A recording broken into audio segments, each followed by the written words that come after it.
All right, I'm here with Norm Laviolette. Norm, thank you so much for joining me on the podcast. It's good to see you. Oh man, thanks for having me, and it's great to see you. And Yeah. to be very fair, it's great to see anybody, not just you. But you're important as well. All right, well, I appreciate that.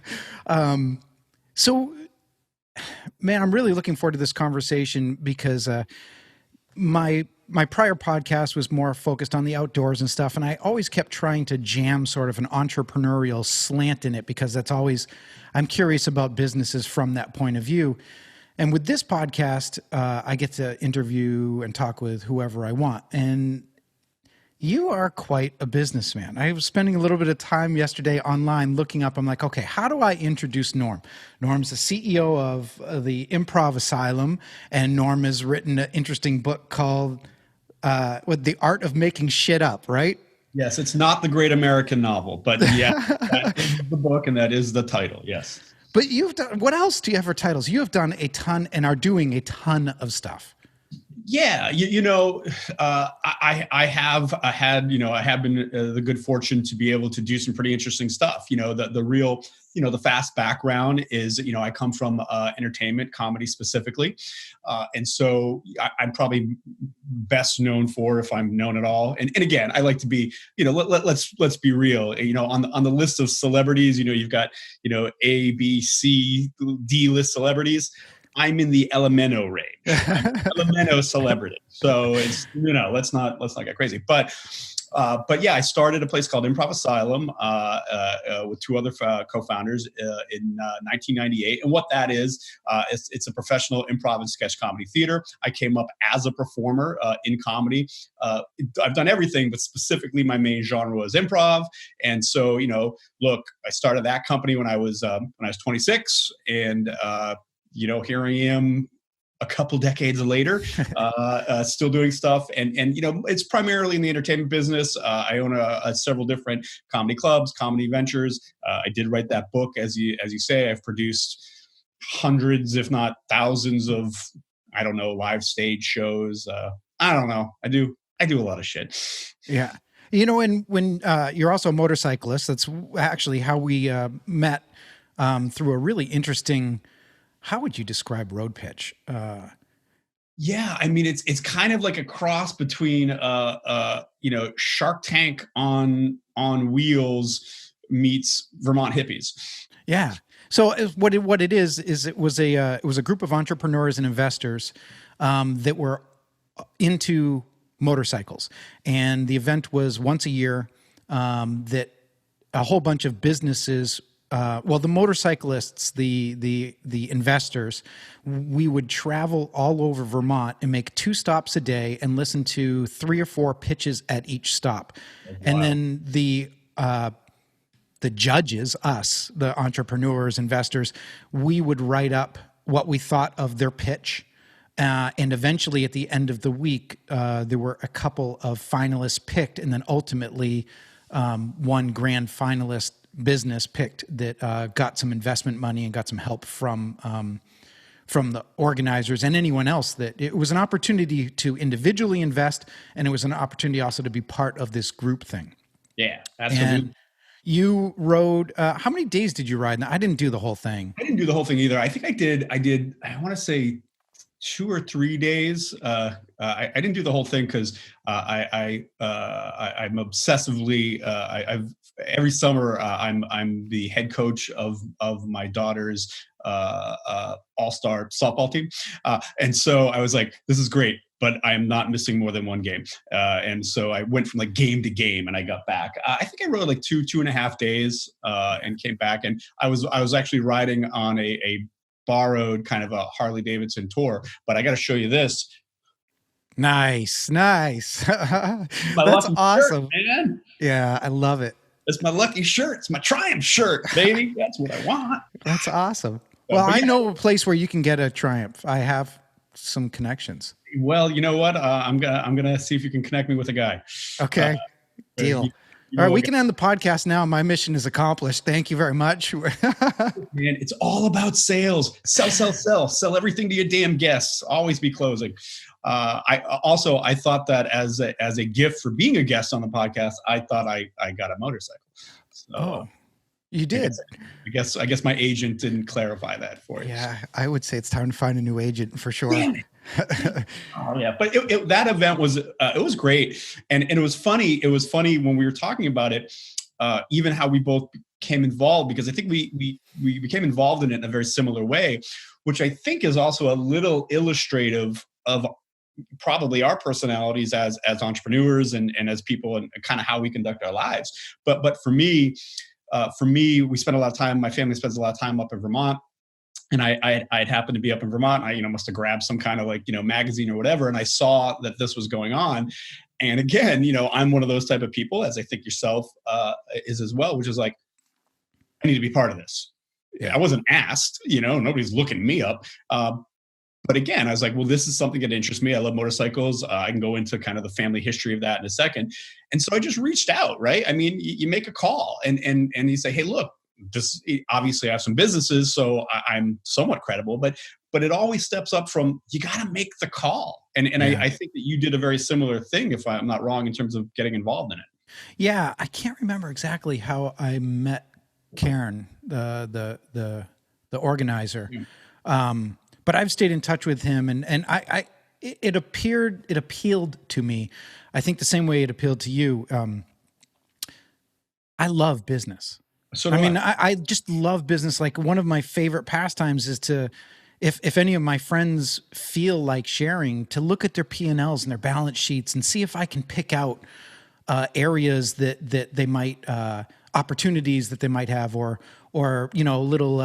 little areas that they might be able to carve out of the business and gain profitability because this one area is hurt. Whatever the case is, I geek out on that. And I've always fantasized about, when I get a little bit older, is I really would like to be an investor. And it's not because I want to make a shit pile of money, which I'm not opposed to, but it's because I really, I think entrepreneurial mindset can be summed up by, I'm a curious problem solver, curious about where things can be improved.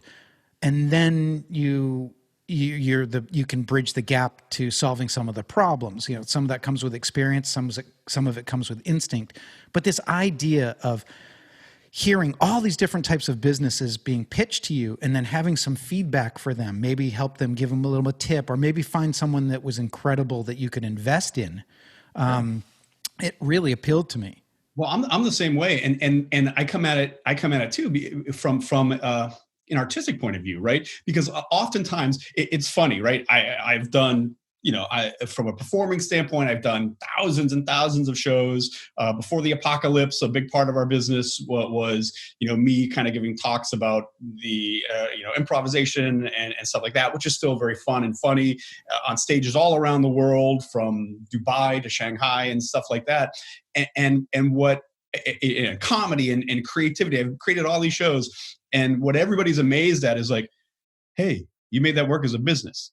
Right? It amazes people, because they're always like, but you're an artist. How did you marry the two together? I'm like, well, they're absolutely not mutually exclusive. It's the creative process. Yeah. And what you're talking about from the being intellectually curious about it, even diving into the numbers, there's creativity there, right? And as much as I like performing or being funny or sharing my art on stage, I love the aspect of saying, well, how do I look at a business? It's just creating in a different medium.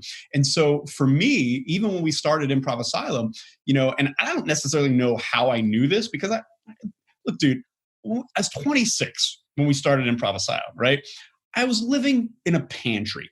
Okay, there was nothing. There was nothing that was saying like, this guy's gonna make it. Yeah. No, not at all. Right? I was a dipshit. Trying to do comedy. I was fine, but I wasn't anything. But the thing about it was, I had decided pretty early on that I'm like, well, this is what I'm doing, and it was, oddly enough, it wasn't about whether I cared if you thought I was good or if you thought I was going to make it, because that can't be the metric. Because if you're living in a pantry and you're just starting in comedy, well, of course you can't be that great. Yeah. So you can't use that as your metric. What you have to use as your metric is, internally, do I gain something from this? Do I gain joy, value? And then, I said, well, look, I'm going to treat both my career as an artist, but also these, also what I'm doing on stage, equal parts on the creative side and the business side. Because what I had seen in the past was I'd seen artists concentrate so much on their art, but their business goes to shit, so they can't sustain it.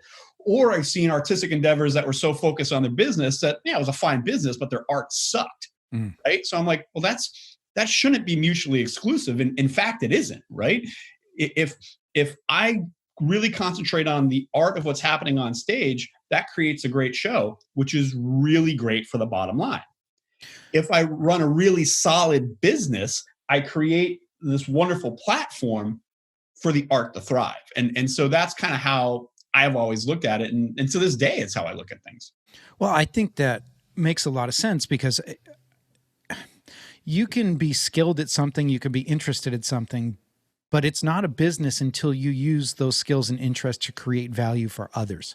And that's where they're not mutually exclusive at all. That's where those two lines intersect. I mean, if you can take what you love or what you're good at and then figure out how to either how to create value for other people out of that, whether it's giving them a platform to experience the same thing that gets you off because there's other people that get off in the same thing, then you understand it from that point of view. I mean, these things really work very deeply together. My business is in motorcycles because it's what I knew and what I loved, but the business side of it is just taking that knowledge and then looking at it from a customer point of view and seeing where do you create value. And I think that's sort of a big part of what quote unquote entrepreneurs do, is find the value for others in whatever they're focusing on. Sure. For us and for me, right, the finding the values for others is it's delivering the show, right? It's so that when you come out to the show. Oh, did I lose you? Nope, I got you. Okay, good. Something strange happened on my computer. So for me, it's the value for other people is coming to the shows. It's you coming with your date or with your friends and having such a great time that you're like, this is an amazing experience, and it's all part of the engagement that you just had. And so in many ways, I don't want you thinking about the talent or how we do it. I mean, that'll be part of it, but really this is just part of your overall feeling where you're like, this was an amazing night out with my friends, with my date, whatever. That's our value add. And if we can do that at a high level, I mean, in something that we love to do, which is make people laugh, it's an amazing feeling. And I've been very fortunate to be able to do that, for a while. So, yeah. I might have mentioned this when you were in the shop when we were talking last time, but did you ever read The Millionaire Mind? Yes. Okay. So that's a good book that kind of, I'm going back a little bit to what you were saying at 26-year-old, you didn't necessarily know what the hell you were doing. And, that path wasn't guaranteed. But if you kind of look, that book, Millionaire Mind, highlights how EQ or emotional intelligence usually translates to more wealth than IQ, and how many, many, many successful business owners are, high school graduates at best, or college dropouts or whatever, because they know how to deal with people. They have that intrinsic ability to connect. I think when it comes to EQ, I'm a Mensa candidate, because I certainly am not when it comes to IQ. Yeah, I can't memorize shit. Now, well, and the thing, like, look, here's the deal, right? I love anything self-help book wise. I've read most everything. Even look, and I get it. A lot of them are like, this is a piece of shit, right? But I love them all because whether the delivery method is like hokey or cheesy or whatever, there's usually those nuggets of truth that remain the same regardless, right? Yeah. And so for me, I just like that stuff, and I work in comedy. I can look at things with a sarcastic eye, but it doesn't mean I devalue them in any way, shape, or form. I love it because anything that keeps me kind of motivated to do these things is important because, as you know, right? It seems like it's exciting to be an entrepreneur, and no doubt about it, it is. And I think there's a lot of interest around it, and certainly things like Shark Tank have really increased, and I love that, and that's fantastic. But I gotta say, being an entrepreneur is not for everybody, Yeah. and quite frankly, it's not for most people. Because you really have to be okay, at least from my point of view. You really have to be okay with living in wild uncertainty. And if you need security, and if you need certainty, being an entrepreneur is just not for you. No, I don't see how you could do one with the other. I agree a lot. I think that's sort of the nature of the head of an entrepreneur is, it's terrible. There's a lot of perfectionism. Nothing's ever good enough. There's always a better idea. You can always raise the bar on yourself. There's always ways to make improvements. And if you sort of have that really true entrepreneurial mindset, you see it everywhere. It's a little bit of a torture, to be quite honest with you. You see the flaws in, especially business or customer service or whatever, you see it everywhere around you. And that's not just outside, it's also within your life, within your business, within your relationships. And it's funny, I'm a self-help book junkie as well. I do too. And, a lot of times it is the same old shit rehashed, but sometimes just reading a book puts you in the mindset where you can apply it throughout the day because it's at the forefront of your mind. Well, it's a reminder, right? And it's, look, I don't want to get all crazy, philosophical, but it's the same thing with religious tracts, right? I mean, ultimately, and here's the thing, like I'm not a religious guy. But with that said, I intellectually understand that the religious tracts are more or less all saying the same thing. Yeah. Don't kill each other. Try to be nice to each other, and they all seem to be have an obsession with not eating certain foods. I don't understand that. I like all of this, but they're all the same, right? It's the truism. Whether I believe that somebody built a boat and put all the animals on it, or that you're going to go to heaven and have 72 virgins with you, that's here nor there. It can be the Bible. It can be the Jedi temple. It doesn't matter. They're all saying the same thing, and that's how I look at it. And what I do is I use that. I need that as fuel because to be an entrepreneur, you have there's nobody above you making you do anything. And it's weird, right? Because on one level you do these things because you want that freedom. But sometimes, at least speaking to myself, that can be a trap, right? Because how do I keep motivating myself? Part of it is because I didn't want a boss. So I have to remind myself to be my own boss. And it can be easy to slide out of that. Yeah, I think that's one of the hardest transitions you can make is going from being a paid employee to gaining control of your destiny in that manner, and realizing that if you don't pull your shit together, you're just gonna eat ramen pride and white bread. I mean, you're not, you know what I mean? You have to take responsibility for your actions much more when you're doing it yourself. And nobody's going to care, and nor should they. And that's how I kind of look at it. Like, look, we're obviously, hey, I'll tell you right now, right? In the great roulette wheel of life, currently, I've come up green. There's red and black, and there's one green. And I just came up green, not in a good way, in the sense that being in the live comedy business is just about the worst business you can be in during the apocalypse, right? Yeah. I mean, that's like literally we bring people together in enclosed spaces and we cough on each other. Yeah. I mean, laughter is coughing on each other, right? And so on one level, sure, is it stressful and it's hard? Of course it is. I don't want to downplay that aspect of it. On the other hand, that's just the deal that's the the hand I'm being dealt with right now.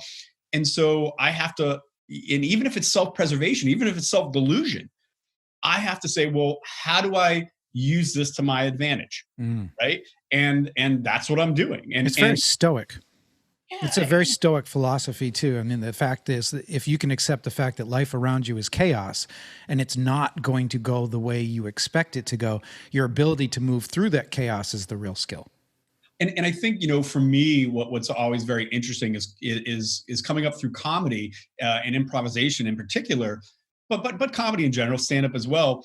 what it does, what I would say for me, what it has done on the business side of things is it really gets you comfortable with risk, and it gets you comfortable with failure, right? Because entertainment in general and comedy specifically, it's nonstop failure for the very first half, if not more, of your career, right? I mean, look, everybody sucks when they start in comedy. Everybody. I always like to say, the first step to greatness is sucking. If you're not willing to suck, you ain't never going to be great, right? And most people don't want to suck at something, especially as you become an adult, right? And so, but what that does is, coming up as a performer, you got so used to it where I'm like, I don't know, what do you mean? All right, so this business thing or this idea or whatever is not going to work. I'm like, I don't know. Do you know what it feels like to eat it in front of 30 people who could give a shit about what you're saying? And I mean, that's visceral, man. When you fail on stage, it's not just up here. I mean, you feel it. It makes you sick, right? And as a performer, I've done thousands and thousands and thousands of shows. All the majority of them very successful. I can name you all the ones that I hated. Yeah, of course. Right? Yep. Well, as a business person, I think that that's really, really helped me. And so that as I pursue different things, and much like you, my interests are varied.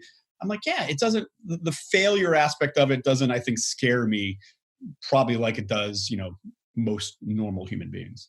I wrote a blog post once when I used to have a blog in the old days, and I remember it was titled "Failure is an Option," and talking about exactly that same thing. If you are so terrified to fail, you're never going to step outside your comfort zone, and you're never going to try anything new. You won't build neuroplasticity. I mean, there's a million reasons why you should try new things. And I think what's even hard, I think what makes it even harder, and I was talking about this with somebody recently, is look, when you're first starting comedy, whatever, riding motorcycles, doing whatever thing it is that you do, it's easier to suck when you suck, right? Because you don't know any better. That's right? what you don't expect anything more than that. You expect to suck. Yeah. And every day you're like, hey, look, I think I'm getting better, right? I think the challenge for me is certainly now is so like we've really had to shift a lot of our both performances and like the speaking and the training and stuff that I do into virtual and into online. And that's a whole new world and a whole new skill set to learn how to do it. And I was like, oh man, I gotta suck again. Oh, it's much harder to go back to sucking when you were good at something, right? Yeah. Yes. But then that's when you gotta be a pro, right? And you gotta lock back in your mindset saying, nope, it's not about this first or second Zoom training or show that I'm doing. I understand this intuitively. It's about the 100th down the line. And so you just keep doing it. And of course you keep getting better, but man, it's so much harder to suck when you were good. Yeah. I recently started big mountain skiing where you skin up and ski down, and the terrain's very different than, regular skiing. And I used to be a professional snowboarder and was very comfortable in the snow. And I said to my buddy, we were about to drop in this pretty narrow chute with trees and shit in the way. And I'm like, man, it's so cool to suck again. You know what I mean? I kind of get off on it because I know there's something liberating in not caring. That's all. When you start new stuff and you like doing new things, and I think almost it's way more fun, the pursuit of getting better at something, when you love it. I mean, like it's the process that gets you off, not necessarily just the goal. And when, sometimes when I'm new at something and suck at something, you're like, well, look at how much I have to look forward to, Sure. Look how much. Yeah. And I think when for me, I use like a rough, people ask me like, well, how do you decide on what to focus on, be it shows or businesses or whatever? And, I use like a rough, like three point philosophy, and it's rough. I'm not a slave to philosophies or anything like that, but I look at things in three ways. And I say like, all right, if I want to pursue something, it either has to meet the metric of, does it make me money? Because hey, look, I got to pay the bills. I got two kids. One's going to college. I got to pay the bills. Do I love it? Because if I love it, that's worth pursuing. Yep. Right. Or am I intellectually curious about it? And I think that third one is the most important one because Well, how will I know if I love something unless I allow myself to pursue things that I'm intellectually curious? It may turn out that I take 1 or 2 classes and I find that, oh, this was cool to take a class, but I no longer, I've scratched that itch and I don't love it. But as long as something hits one of those 3, it doesn't have to hit all 3 of them, doesn't even have to hit 2 of them. If it hits one of them, I'm going to, I allow myself to pursue it. And so for me, when it comes to business, I love what you do, right? So I grew up in a motorcycle family. The Laviolettes, Al and Shirley, they owned Al's Cycle Shop out in Palmer, Mass. That started in the 50s, 40s or 50s, whatever it is. My dad, Norm Laviolette, my Uncle Bobby, my Uncle Albert, my Aunt Jeannie, the Laviolettes, they all raced. I grew up racing at Loudon, and I've always loved it. And for me, even as an entertainer and coming in the entertainment industry, I've always been like this weird anomaly because I'm not like everybody else. I'm like, sure, I love doing comedy and I love performing. I also love motorcycles. I also spent time in the military. I also worked on a lobster boat. I'm like, I refuse to allow that, like, well, to be an actor, it's this, or to be a business person, it's that. I'm like, yeah. Doesn't have to be. Why would you, we're all going to die soon. Why would you pigeonhole yourself like that? Do you think that's a characteristic of a lot of entrepreneurs? Do you know what a polymath is? Yes. All right. So I've just recently tried it. A polymath, for people who don't know, is somebody that gains a lot of knowledge in a lot of different areas. But the real skill in being a polymath is knowing how to cross those bits of information to get a higher view or a different view than you would if you didn't have these multiple different areas of knowledge. And I see that in a lot of entrepreneurs where they've been a successful this, a successful that. They've tried this and failed. They do this for a hobby. They are a million different hobbies and 3 different businesses. And it just seems like these people, there's so many people who are, it seems to be a trait of being an entrepreneur. Sounds like you fit in that a lot. I think so. Look, I also want to say this, right? There's no one way to do anything. There's no right way to do anything. And coming from my, let's say keeping it in my world of comedy and entertainment, I tell performers or this or that coming up, I'm like, if anybody tells you there's one way to do it, they're full of shit and run the other way. With that said, there are a lot of patterns that you can start to look at. And in terms of being an entrepreneur, really, what are you doing? You're inventing. And to invent, you're typically inventing in an unregulated way. And so you got to find that inspiration. And what's the best way to find inspiration? Is it to sit in your rocking chair all day? No, it is for a little bit because I rock in my rocking chair every day. But I love rocking chairs. I got like 4 of them out on my porch and another one off the street. My wife's like, why are you bringing home all these rocking chairs? I'm like, leave me alone. I'm not going to strip clubs. I'm collecting rocking chairs. Is that the worst that you got to worry about, that I'm bringing home rocking chairs? But anyways, but it's getting out there and it's experiencing and it's finding those things. And that's where someone, all of a sudden you go like, wait a minute, how come nobody's done X? Yeah. Or could I do, this seems like a stupid way of doing this. Mm-hmm. Could this be done better? And that's all it is for me. Yeah. Now, do you teach people how to become entrepreneurs with your, what's most of the emphasis of the talks that you do?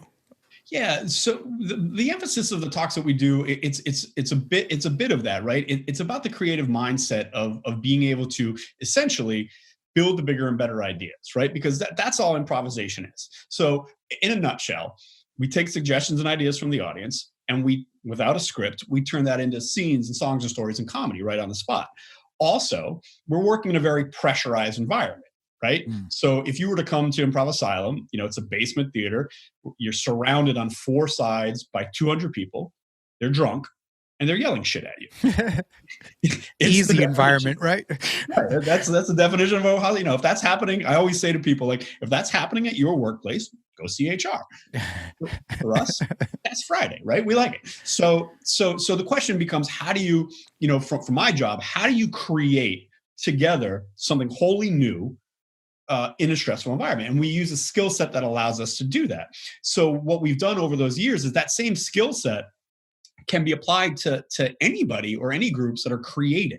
And while our end goal is to make people laugh, that's a very specific end goal, you can use the same philosophies, be it you and I or your team or your group, to say, hey, let's go ahead and listen to each other and let our minds go for a while. And this is the other big thing, to positively build on each other. And so we use this technique that's called, for lack of a better term, it's this technique called yes and.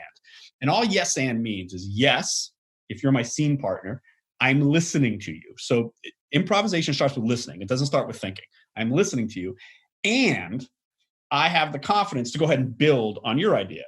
And you're going to do the same thing for me. And if I know every time I throw out an idea, you're going to yes and it, and you know every time you throw out an idea, I'm going to yes and it, then we can fly through ideas together. Now, it's not to say that, once we build this tower, hey, way up here, maybe that one doesn't work, but maybe down here there's something. And so we spend a lot of time talking about the psychological mindset of how you do that. And then we put it into practice where people literally do it, because it's one thing to talk about it, right? But then it's like, okay, and now you're going to do exercises that we literally do as actors. And people are like, I can't say words. I'm like, yes, you can. You can say words. And it's wild, right? Because we'll do these exercises.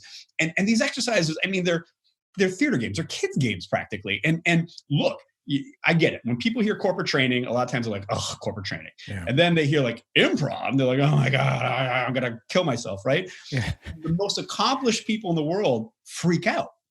And the reason is you're shifting totally their concept of risk.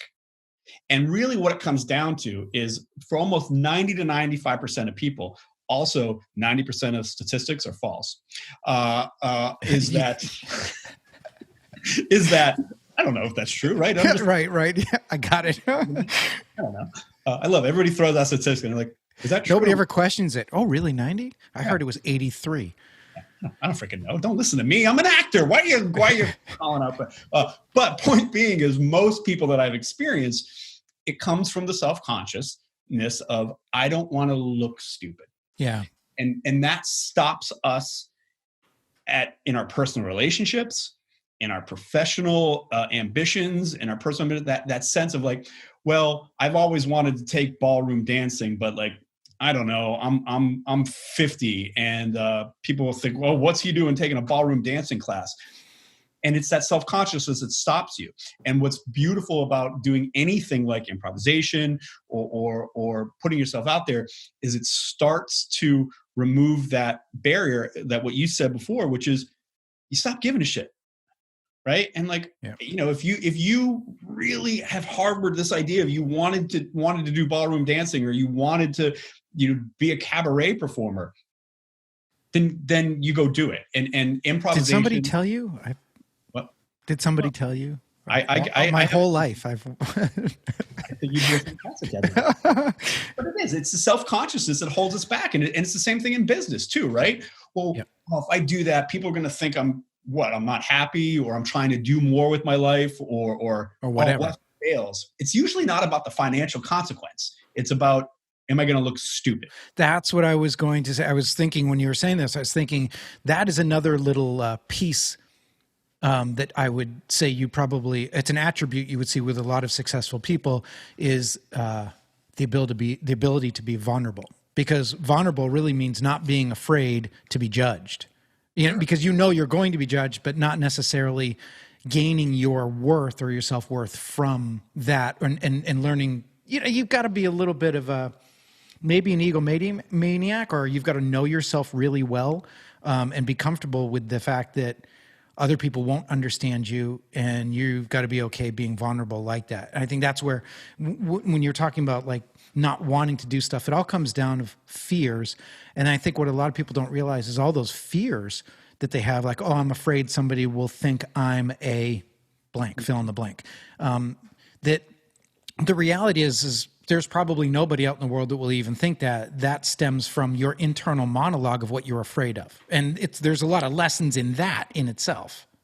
I say it all the time, right? We're all humanity, right? We're horrible narcissists, in that we just think everybody thinks about us way more than they do.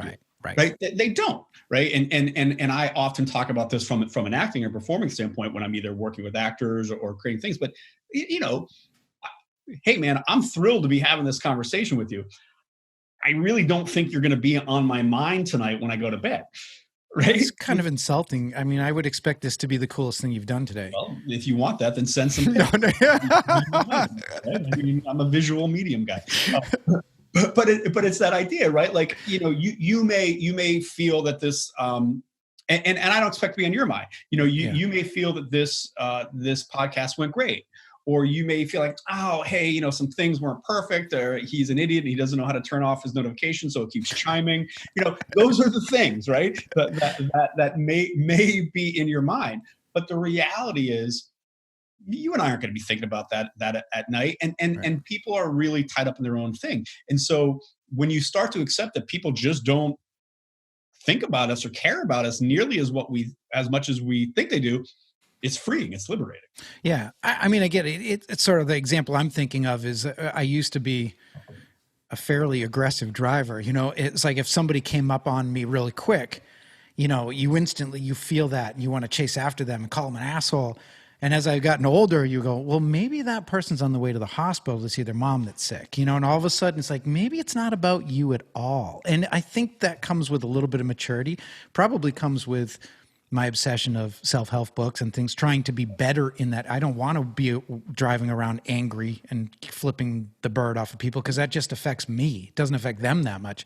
And it's the same thing as what you're saying, is these inner monologues that we have with ourselves are incredibly powerful, positive or negative. They really are. And just to be aware of what it is very empowering in itself.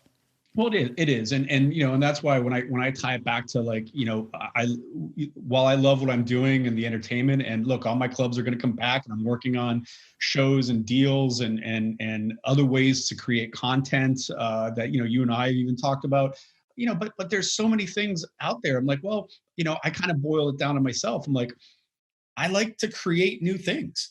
And I did many years ago, and I didn't do it necessarily for the money or the success, although I definitely wanted to succeed. And what I called success was, I wanted to make a living in my line of work like anybody else. I'm not saying I was looking to make hundreds of millions of dollars, but for me, I'm like, I don't know, is a comedian or an actor or a musician as valuable as an insurance salesman? Probably.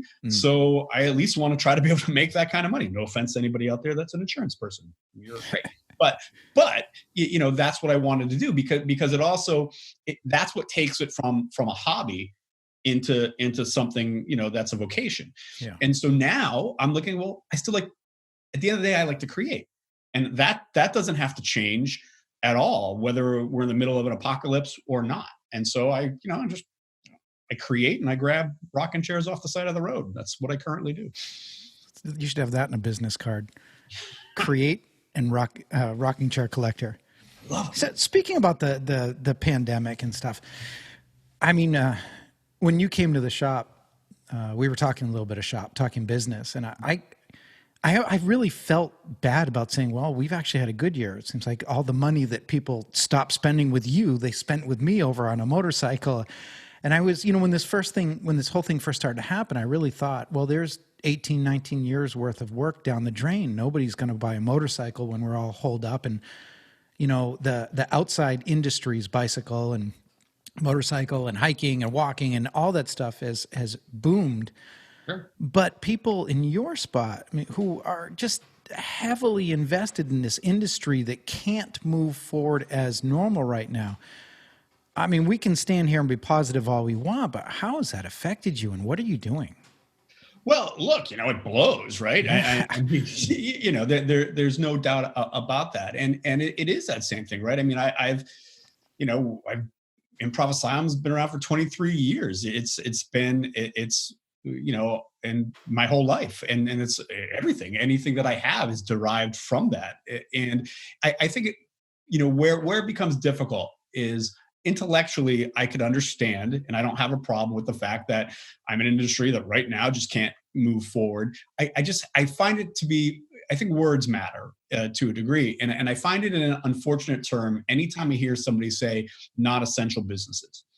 I wish there was a different term for that. Yeah. Because intellectually, I understand what they're saying, and they're not. I don't think they're trying to be, hurtful on that. But on the other hand, it's damned essential to me. It's damned essential to my employees and my family and stuff like that. And so it's hard. And I'm a pretty positive and upbeat guy, but I don't want to put on any kind of false bravado here and to say that there aren't times and days that I wake up and I'm like, how the fuck am I going to survive? How am I going to do this? How am I going to pull this together?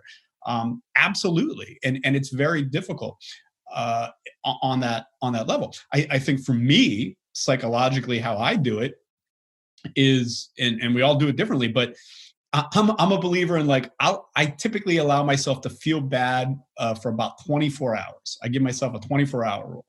And I can, woe is me. How can all of this happening? The entire universe has conspired to have a pandemic just to ruin me. Real narcissistic, I'm the only person in the world and you are all players in my movie. And then the next day I'm like, okay.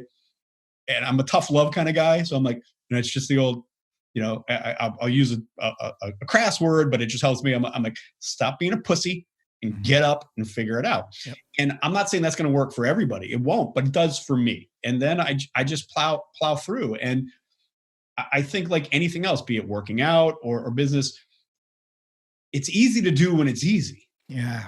You know what I mean? Yep. It's much harder to do when it's not easy. I'm coming up with all these different ideas and programmings and stuff like that. I'm like, nobody's paying me for it. There's no money on the horizon on it necessarily. And you push forward. But on the other hand, I think there's a psychological component too, which is early on. I made the decision mentally that all my clubs were going to come back. How? I don't know. I didn't have a plan. I didn't know how, but I said, I'm coming back. My clubs aren't going to close. I'm going to reopen whenever this happens. And once I made that decision psychologically, all my actions are driven to that outcome. Right? Whereas if I were to say, well, I don't know, I don't know how I'm going to make it, I could go bankrupt, that's going to change my decision-making process. Well, it's kind of like a burn the boat on the shore. That's what I've done. It's funny when 2007, 2008, when the last real sort of recession, economy crash, I remember thinking consciously along the lines of what you're saying right here, that the media kept saying over and over, we're in a recession, we're in a recession, we're in a recession. And it scared people so bad that they stopped spending money, which causes a recession, and not a reception, but a recession. And so I was at a grocery store, and there was a kid at the checkout, ringing my groceries in, and I asked him how he's doing. He goes, I can't remember exactly what he said, but he was kind of like, I don't know, things aren't, everybody's doom and gloom. I'm like, so how long have you worked here? And he said, 3 years. I said, you making more money than you did when you started? Yeah. I said, you still getting all your hours? Yeah. I said, so how does it affected you? And he kind of stopped. He went, well, I guess it really hasn't. I said, that's, your mindset of how you move forward and the decisions you make really all start with your attitude, like what you were just saying. If you decided that you're going to make this thing go, then you're going to make it go. You'll keep making decisions based on that decision. Yeah. And look, I'm not a crazy person. I'm not someone that says and if today or tomorrow my landlords that I have to negotiate with and argue with and fight with all of a sudden make a decision that's out of my control, I understand it. I recognize that there are going to be a few things out of my control. But the thing is, that mentality just keeps me fighting in the game. Yeah. It never lets me surrender. It never has me throw in the towel. If I get crushed down, I'll get crushed down by somebody else's weight. But it's never going to be me giving up the ship. And I think, as I'm crazy like that, but I'm like, I don't know, the best being being an entrepreneur and being a creative and being somebody that's done this, what I've always found is the best bet that I can ever make is on me. And if you bet on yourself, you're kind of always going to win, right? And so I just bet on myself, and I keep going, and then you gotta put the work in. But yeah, and when you talk about and we talked about at the shop, and I've heard many people like yourself that are doing really well, and I hate you all for it. No, yeah, I understand. I'm kidding. okay with that. It's quite the opposite, actually. And we talked about this in the shop. I say people all the time, I'm like, no, that's great. That's fantastic, because the better that you're doing, and the better than anybody else out there that might be listening, if they're, it's almost like, I would imagine, talking to you and several other people, there's almost like a feeling of survivor's guilt that you have, which is like, I'm doing pretty well. And what I would say is, no, we're counting on you, and we need you to keep doing well, because that's going to get us out of this faster. That's going to get me back into business faster. And so I love it. I support it. I'm not one of these people like, if my house is on fire, I want your house to be on fire. That just means the whole neighborhood burns down. Yeah, that's no good. What are some of the things that you've had to pivot? How are some of the ways that you've had to pivot in order to try to maximize what you do have, your resources and stuff? People can't come to they can't physically go there for a show, but what are you doing? Like, how are you getting around this and trying to get through it? Yeah, so certainly it's committing to the virtual and this kind of content delivery, and for me, even through like probably the first 5 or 6 months, I was I won't say I was resistant to it, but I was like, look, I just, from my end of it, it all kind of sucked. I'm like, if I'm gonna do this, I gotta figure out how to do it better, right? And so by the time the fall came around, I'm like, look, we've got to really try to commit to this. And I'm like, well, what's the mentality, right? Like I can do trainings and talks like this on a laptop. I'm like, but then that looks like everybody else. And so I always kind of just go back to what I know, which is like, well, I know my clubs and my theaters, and you can do comedy in a shitty basement club, right? And and that's where we all start and stuff like that. And then, well, what happens? Well, they move into better and better venues, and they look better, but the content's still the same, right? It doesn't really change the content. Sure. So if you look at my club, Laugh Boston, big, beautiful, 300 seat, high end venue. I'm like, well, but people go there for a reason now. They spend more money because it's the entire environment. So I said, well, why don't we take that same approach? I've seen a lot of these Zoom trainings or talks or whatever, and they look like garbage. What if ours don't? What if ours are a 3-camera shoot and professionally lit and on stage and sound great, so that you, as somebody that's been on endless amount of Zoom calls, as soon as my thing comes up, you're like, oh, this looks pretty good. This looks different. And then hopefully my content matches. But in the very least, I'm like, let's make our clubs look better than others. And so we've done that, and that's been really the main meaningful way of creating any kind of revenue. That's number one. And then the second thing is, you don't want to waste a good crisis, right? Which is,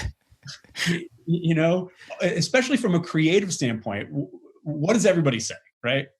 Oh, I would do X, or I would write this screenplay, or I would start this business, or I would do this, that, the other thing, if I only had the time.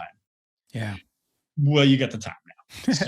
So I was like, all right, I'm a creative. And so look, I'm coming out of this with shows, with content. I'm working on creating a network that is, kind of based in the idea of secondhand and thrift and used and stuff like that, because that marketplace is so good. I love business. I love the marketplace, but I like finding ways to say like, all right, how do I take what you do in your business, selling motorcycles, and do something fun and funny with it?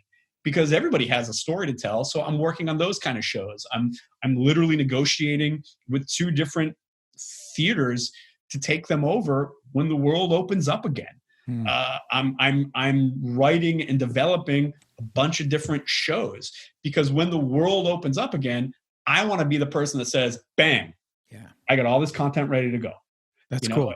And that's how I'm getting through it. And the one other thing, I don't even think I ever told you about this. Also, I dunk in the ocean every day. Oh, you did tell me about that. What is that all about? Tell me about that. So it's a very stupid thing.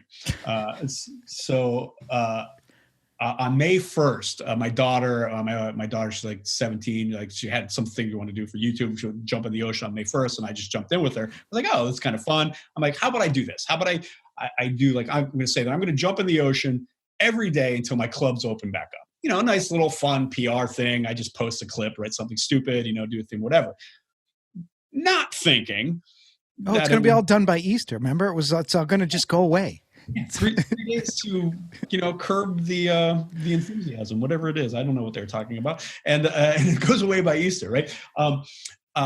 So today will be day 250. Wow! In a row, and the idea, right? What I was like, well, I'll do this, and not only will I do this, we have a nonprofit arm of our company called No Rest for the Wicked Funny. I'm like, and I'll use that as a way to raise money for out of work artists and actors and comedians and anybody that does art. It was a terrible decision because now I'm stuck still doing it on January 5th. But I also like it, right? Because obviously I wouldn't be doing it if I didn't like it. And what it does is it forces a discipline in me to have something to do every day, and it's like these weird, I don't know, maybe you feel it as well, but it's these weird mental games that I got to play with myself as an entrepreneur to like keep myself motivated in some way, shape, or form. Yeah. No, I think I'm not necessarily have a problem being motivated, but my focus of motivation changes by the second. Maybe that's a better word, because I'm very motivated, but it's that sense of like, how do I keep? Yeah, it's actually one of my biggest frustrations. I was actually considering my psych wanted me to try Adderall or Ritalin or something to help with that focus. I seriously considered it, but I think I'm going to avoid taking meth and avoid that. But it's that focus of I want to do everything and I want to be the best at everything, and that just leads to a lot of frustration. Focusing on one thing. I was telling my guy this. I have a huge admiration for people that can pick something and become master level at it, because I don't have that kind of patience or ability or focus. And life is too exciting to me. There's too many things I want to do. If I get good at something and enjoy it, cool. There's other things to get good at and enjoy as well. I agree, man. And here's the thing. And you and I are gentlemen of a certain age. So are you 25 too? Yeah, 25, baby. Oh, life is good. The future is bright. I think you've probably been told this many times, and I've been told it probably from your own staff or professionals or people that care about you, which is like, hey, you're all over the place. Focus on this, focus on that. Yeah. And I get it. In a lot of ways it makes sense, except it doesn't, right? At some point, when you get through enough experience, I also understand what my superpower is. And my superpower is experiencing all these things and then being able to synthesize them together. Like, you're incredibly successful with your business. Why change your superpower, right? Instead, how do you embrace your superpower? You can always refine it, right? You can always, just like your gym routine, you can always make your workout routine better. But no, me thinking everywhere, I always tell people, leave me alone.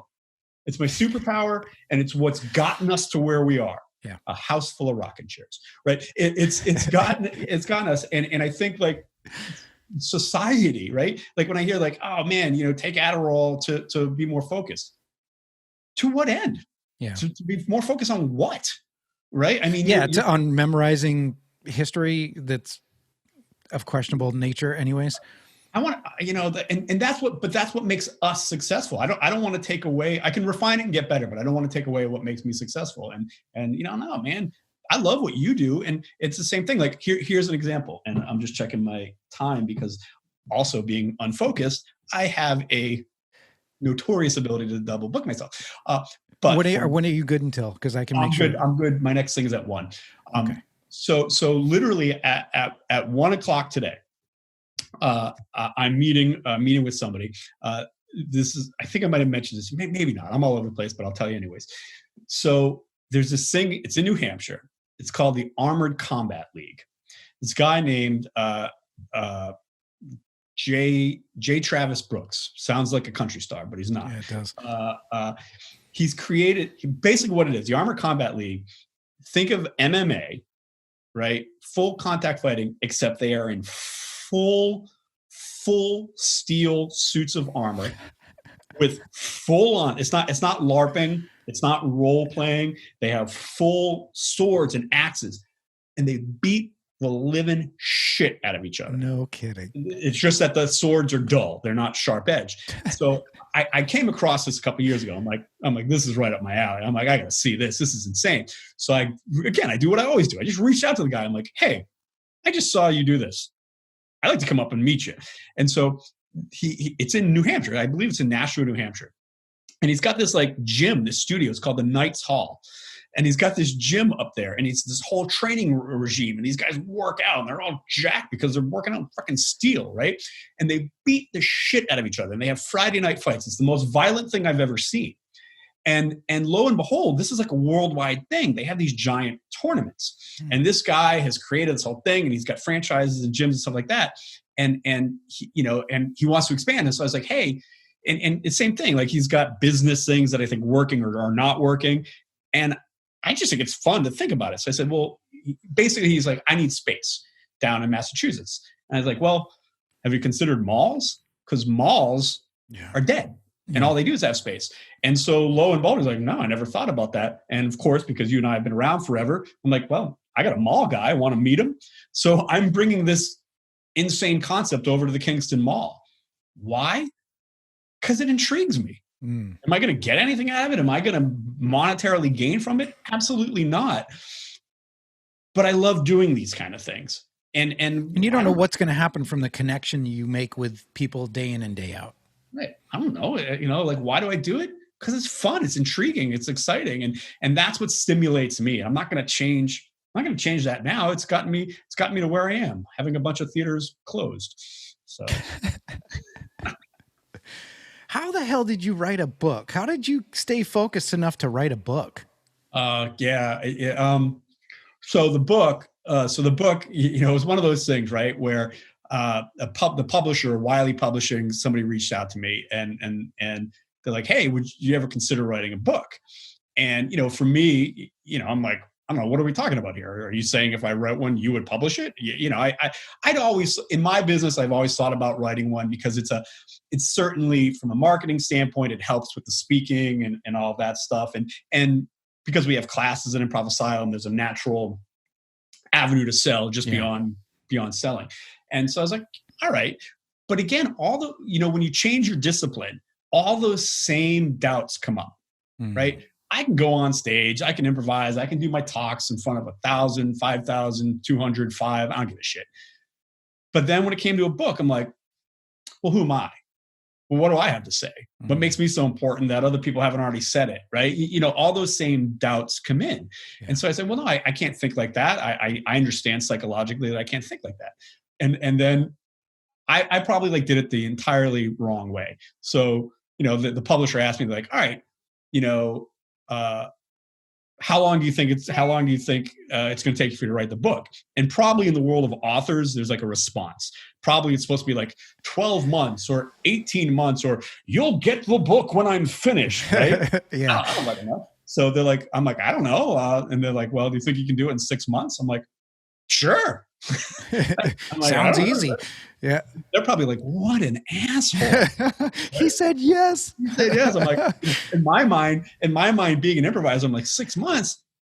Oh, you mean that? That means you can wait 3 months before you start at that point. Nothing. So there was that. And yet I think there is for me, for good, bad, or indifferent, the procrastination aspect of it. I think sometimes I have to, I probably got to go see a therapist about it, but I have to create the pressure to get it done. Yeah. And so, I did some thinking and outlining and stuff like that, but I probably wrote the thing in a month and a half, 2 months, Probably 2 months at best. But that was when finally I was like, fuck, I got to get this thing done. Yeah.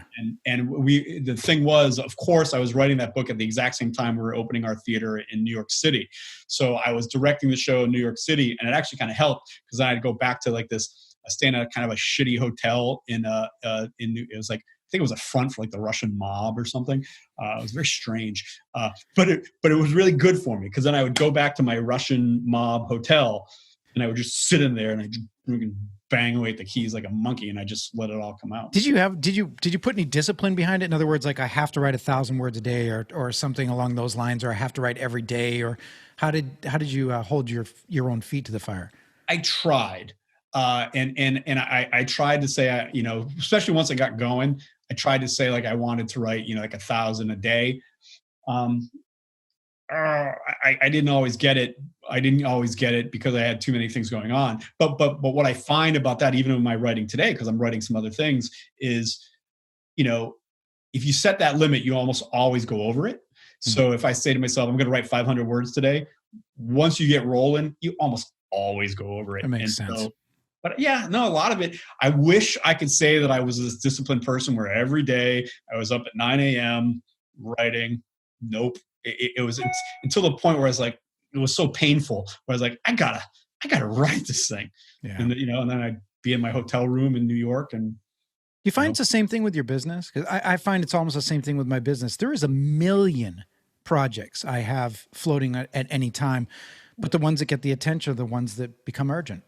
I mean, it's almost how I let my schedule run. I let sort of my environment dictate what is my priority today. And I do think that drives some people around me in my company nuts because we change initiatives a lot. But that's my job to be the one that I'm the barometer that senses this has now become higher priority, even though we're in the middle of this other thing. We can put that aside. And I think a lot of people who don't have the ability to make that decision with their work and who have a boss like that, it would drive them absolutely crazy.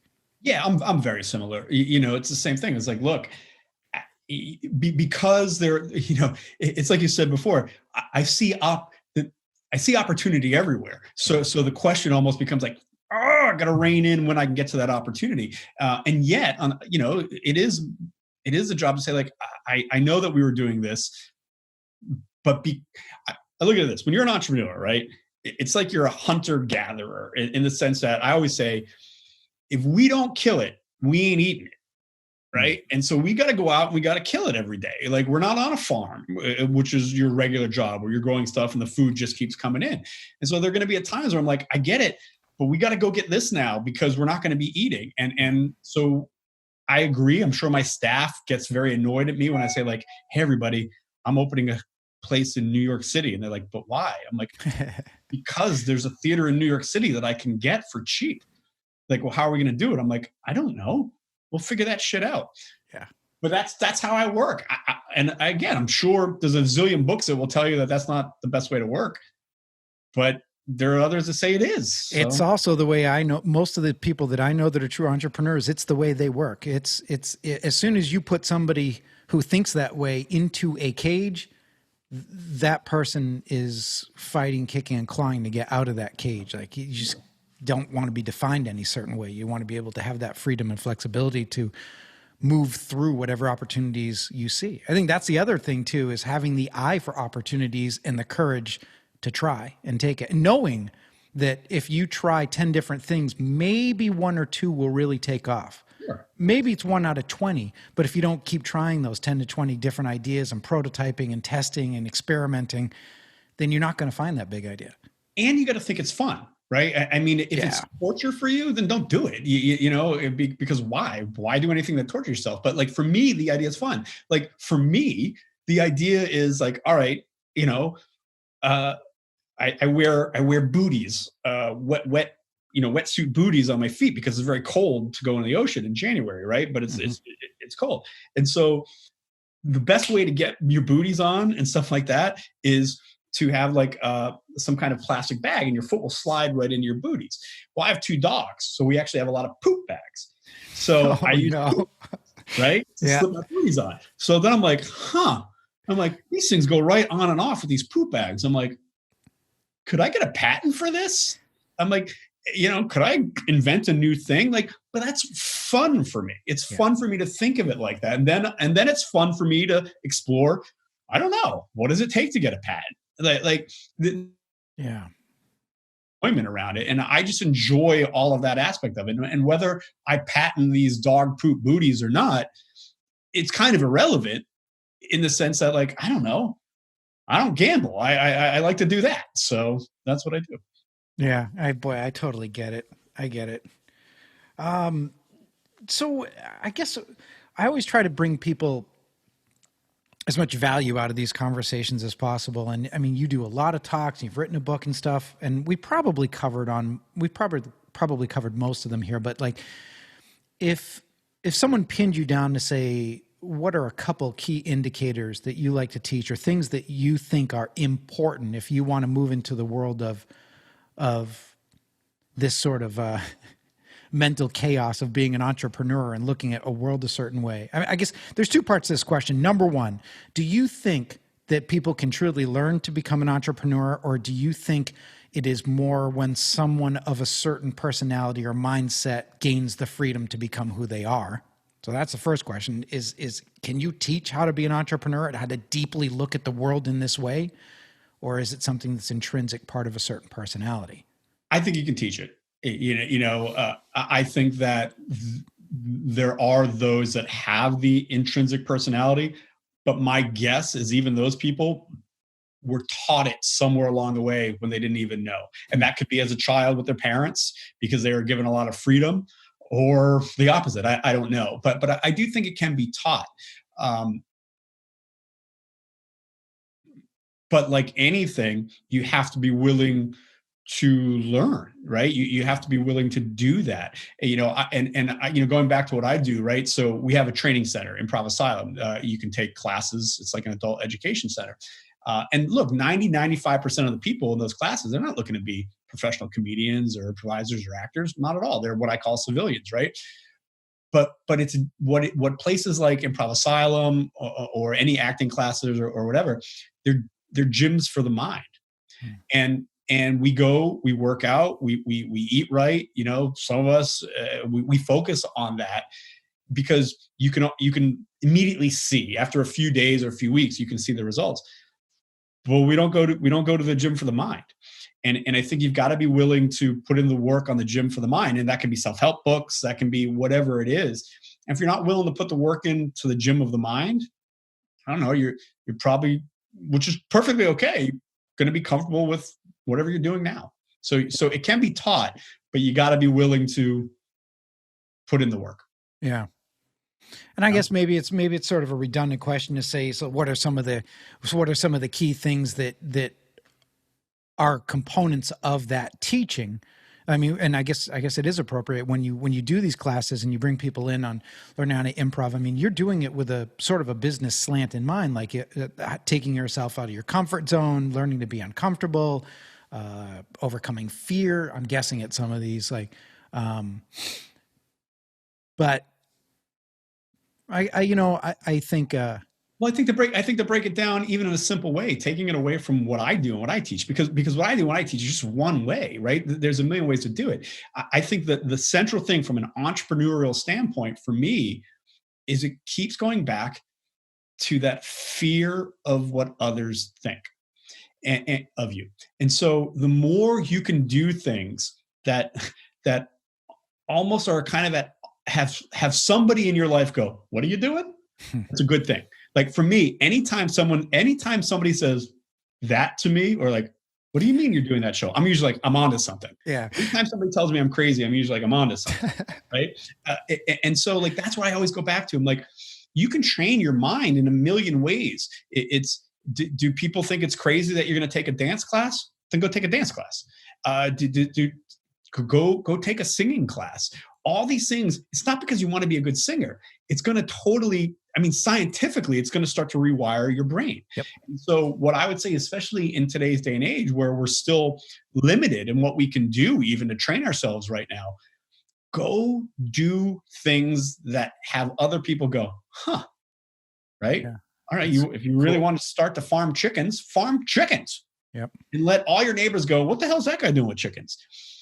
But what you're really teaching yourself is that it's okay to try new things. And then when you start getting comfortable with that, ballroom dancing, raising chickens, taking an improv class, that's usually when you go, well, I have always had this idea about slip on, poop dog shoes. And then you can go with it.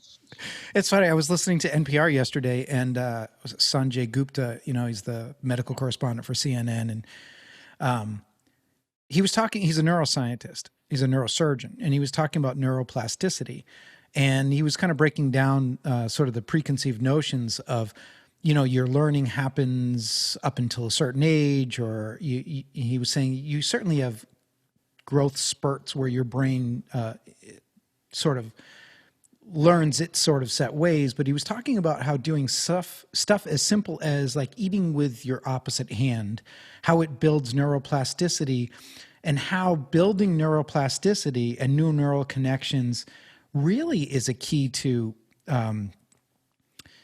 it's a really important key to seeing the world in new ways and to living a good life. And something as simple as eating with your left hand, because it's a mental game, and playing mental games, whether it's getting chickens or whether it's eating with your left hand, is really good for us human beings. Like sitting in the same patterns that, the channels that the pathways that your brain has built, and only staying within those pathways makes other things atrophy.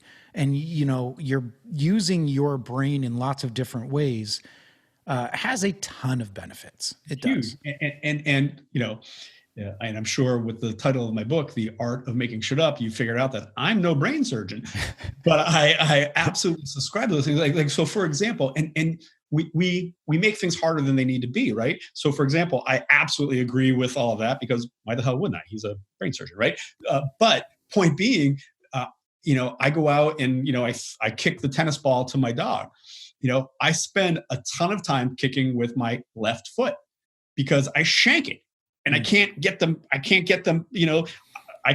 like, all right, so how am I doing this? So when I normally kick, I plant with my left and my right swings at this kind of hinge. And so then I flip it. I'm like, how do I do it? But I'm doing it very purposely because I know that by kicking a ton of balls with my left, I'm like, I'm terrible at it, but I'm doing something. Right. And so I'm always looking for those weird opportunities to kick with my left foot. Do you play any musical instruments?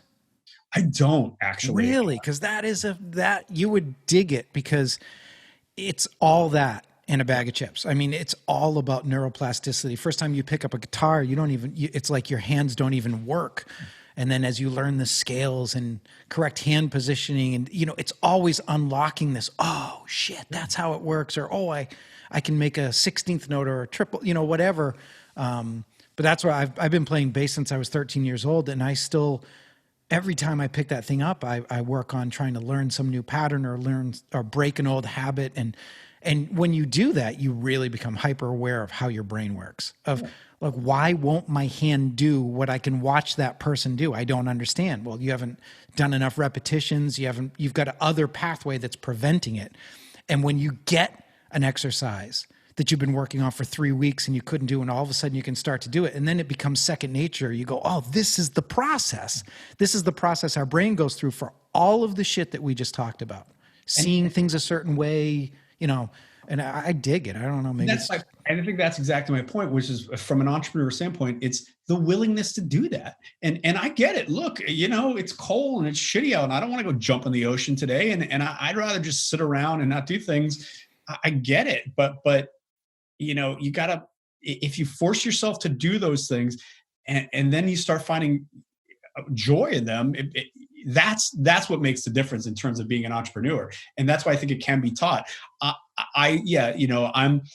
I come from entertainment. From comedy, I know how to emote. I know how to probably be a little bit humorous, but you don't need to be like me to be a successful entrepreneur. You can be deadly silent and quiet and introspective. It is not an extrovert introvert kind of a thing. Right. It comes down to, are you willing to put yourself out there just a little bit more than you probably do on a day-to-day basis? At least I think it starts with that. Yeah, I totally agree. I think it's great advice and probably a great way to end this. Well, very good. Yeah, I Well, know. look, thank you so much for having me, man. This is a lot of fun. I love it. Well, I really appreciate you taking the time. I know you and me getting together, we could talk for hours. When you were at the shop, I think everybody just kind of backs away from the two of us and just, whoa, there's not just one crazy person here. There's two, and they're talking at each other like crazy. But Feel the I love crazy, that. they I can love feel the the crazy Venn diagram start to go, and both your staff and my staff, they're like, this is going to just be more work for us. I'm like, maybe, yes, maybe, but I tell you what, you know what? interesting work. It's a hell of a lot more fun than, and that's the other thing too, right? Is that at the end of the day, I'm sure your company and your staff works for you because of the culture that you create, and that it is fun and stimulating and interesting work. And it's the same for me. Look, I all of my employees can go get quote unquote legitimate jobs and work for standard businesses and probably make more money. I'm like, sure, you're gonna have to be there at 9, Yeah. and you're gonna have to stay till 5, and you're not going to have the freedom and the flexibility. And so at some point you've got to identify what you value. And Yeah. That's what I value. And I think, even just seeing how you've built your company and your operation, and looking at what you do, it's obvious. People, they're there because they want to be there with you and your ideas and your culture. And even if they bitch and complain every now and then because you're like, we're going to do this, they secretly like it. So Yeah. And I along that lines, I'm sure you can say the same thing. Because of maybe that little bit of craziness, I have such an amazing group of people. They're drawn to that, being part of something that isn't normal. They could work in any motorcycle shop they want, but ours is different, and it's different in a lot of ways, and it is a draw, even though they might not understand fully the decision-making process.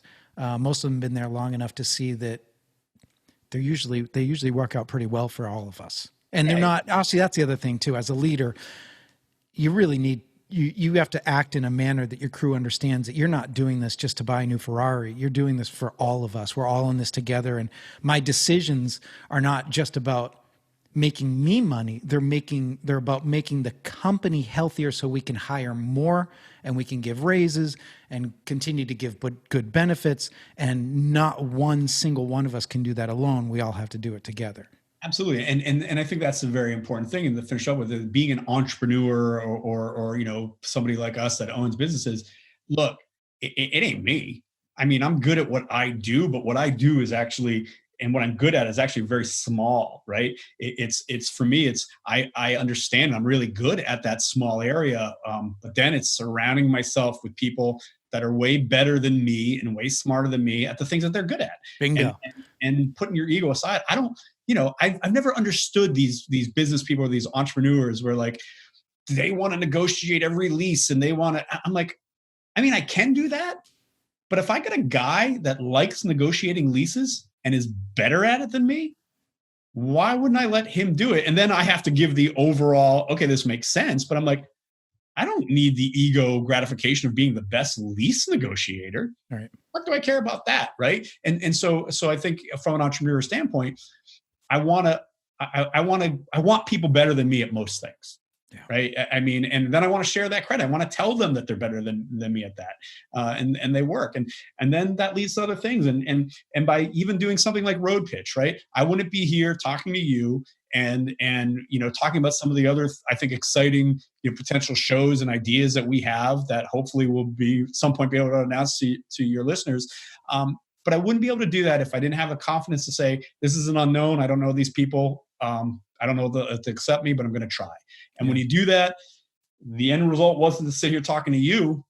It was just to go do that thing. But by making that decision, that leads us here today. And this conversation hopefully will lead you and I to places down the road that we won't expect. And that's the fun of it. And that's why I love what I do. That's cool. And we are talking about some fun projects together for the future that I'm very excited about. And maybe when we get to the point where those actually manifest into reality, we'll come back and we'll talk about it here again because it's going to be cool.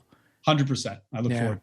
Well, hey, how do people find you? Like, if because I mean, you Google your name, you're all over the internet with a million different things. What's the best way for people to see what you're up to or what your business is up to? Yeah, best place is at my company. So it's Improv Asylum. So improvasylum.com, Facebook on that. I'm not a huge social media guy. I don't do a ton on Twitter. But look, it's Norm Laviolette. I basically accept anybody on Facebook that wants to be my friend because I need friends. So there's that. Yeah, you can go to my website, which is normlaviolette.com, all those things. But predominantly improvasylum.com or in the Facebook pages there. And look, it's funny, right? You're probably somewhat eccentric in your company. I'm a little eccentric in mine. I don't have a desk. I don't have a chair. I don't have a phone extension. You can't get me at an extension. I don't even open my own mail at the company. And there's a reason for it, right? It's not that I'm a crazy person. It's if everything that's sent to me, I know I'm the weak link in all of this. And I have to pass that mail on to anybody anyways. So I just flip it. And I say to my main person, you open all the mail so I don't lose it on you. And then the things that I need to see, you give to me. Because otherwise, I'm going to make your life harder. Right. Mm-hmm. So on one level, I'm hard to get a hold of. On another level, I'm not hard at all. It's you can get a hold of me at any of these places. Well, you leave yourself available for the things that matter to you, new opportunities and things that are interesting. And that's cool. Yeah, and you can get the book. You can get the book, the Art of Making Shit Up. You can get that on my website or on Amazon. And I'm actually going to be start in a few weeks going to be promoting the audio version of the book because quite frankly. Oh, did you read it? Did you read it? Yeah. That's great. It's always good when authors read their own books for the audiobook. Yeah, you can get the tone better. So, I mean, look, and here's the thing. Hey, look, I like to say that book, it's like a 2-bathroom read. It's not that long. Well, I'm going to get it because I want to read it too. I really enjoyed our friendship and getting to, I love brainstorming with you. And I think there's some good shit coming. And I really hope the very best for you for the clubs. Let's hope that this vaccine gets us back on our feet, and maybe we get a little light at the end of the tunnel where we can return to some sort of normalcy. And when that happens, I gotta think that your business is going to go through the roof because everyone's talking about a similar analogy to the Roaring '20s. But when we all get over this doom and gloom and lockdown, and when we really all start to really realize how much we need community and each other and interaction. I hope we can get past this phase where we don't shake hands and we're not hugging anymore because it's really anti-human and it sucks. It's not good for any of us. And everyone getting together, having some drinks at a comedy club, laughing their ass off and being part of this, man, that's what we need right now. We'll be there when it all comes, and there is a light at the end of the tunnel, even though it's a pinpoint, it's far away. And you also hope that it's not the headlight of the train coming at you. Yeah. You believe that it's that. But yeah, it's coming. Hey man, get the vaccine. I'm gonna stick myself as soon as I can get it. I'll stick myself with the Russian vaccine, Chinese vaccine. That's brave. I'll get one from every damn country if necessary. What the hell do I care? I've already put enough bad stuff in my body, as if that's going to be anything worse. So yeah, we'll be there, and I really appreciate your support and your vote of confidence. And when the time comes, we're going to be there. It'll go back. It'll go back to normal. It will. Yeah. It's coming. Cool, man. All right. Well, thanks very much again. I really appreciate it. All right, man. Good to see you. All right.